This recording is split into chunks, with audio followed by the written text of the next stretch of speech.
ఉద్యోగ పెన్షనర్లకు సంబంధించి జీవితాలను మార్చే ఒక హిస్టారికల్ అప్డేట్ అయితే వచ్చిందండి. ఎన్నో ఏళ్లుగా పెన్షన్ పెంపు కోసం ఎదురు చూస్తున్న పెద్దల ముఖాల్లో నవ్వులు తిరిగి పూయించేలా సుప్రీంకోర్టు ఒక చారిత్రాత్మక నిర్ణయం తీసుకుంది. దేశవ్యాప్తంగా ఉన్న పెన్షన్ సమస్యలను పరిష్కరించడానికి ప్రత్యేక కమిటీ ఏర్పాటు చేసింది.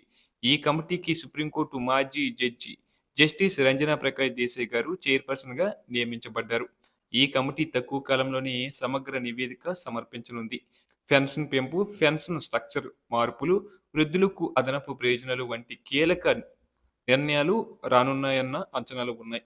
ఇది ప్రభుత్వ రంగం, ప్రైవేట్ రంగం, ఉద్యోగ పరిధి ఏదైనా సరే అన్ని పెన్షన్‌దారులకు ఉపయోగపడే తీర్పు కావడం విశేషం. అలాగే పెన్షన్ పెంపుతో పాటు సీనియర్ సిటిజన్ల ఆరోగ్యంపై కేంద్రం మరో శుభవార్త అయితే చెప్పింది. ఇప్పటి వరకు ఉన్న 5,00,000 ఆరోగ్య బీమా సదుపాయాన్ని ఇప్పుడు 10,00,000కు పెంచుతున్నట్లు ప్రకటించింది. అంతేకాకుండా 70 ఏళ్లు పైబడిన పెద్దలకు ప్రత్యేకంగా మరో 5,00,000 అదనపు కవరేజీ ఇవ్వనున్నారు. అంటే మొత్తం 15,00,000 వైద్య రక్షణ అందుబాటులో ఉండనుంది. ఇది మధ్య తరగతి, తక్కువ ఆదాయ వర్గాలు, గ్రామాల్లో జీవిస్తున్న వృద్ధులకు నిజంగా గొప్ప వరంగా మారనుంది. దీనికి ఆధార్ కార్డ్ ఆధారంగా త్వరగా ఆన్‌లైన్ దరఖాస్తు చేసుకోవచ్చు. క్యూలో నిలబడాల్సిన అవసరం లేదు. ఏ కుటుంబ ఆదాయమైనా అర్హత ఉంటుంది.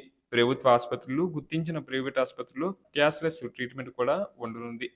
ఇలా ప్రతి సీనియర్ సిటిజన్‌కు సరైన ఆరోగ్య భద్రత అందేలా చర్యలు తీసుకుంటున్నారు.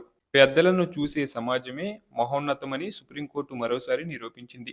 దేశవ్యాప్తంగా ఉన్న పెన్షనర్ల సంఘాలు కూడా ఈ నిర్ణయాన్ని హర్షిస్తూ చివరకు మా మాట వినిపించింది, ధన్యవాదాలు అంటూ ఆనందం వ్యక్తం చేస్తున్నాయి.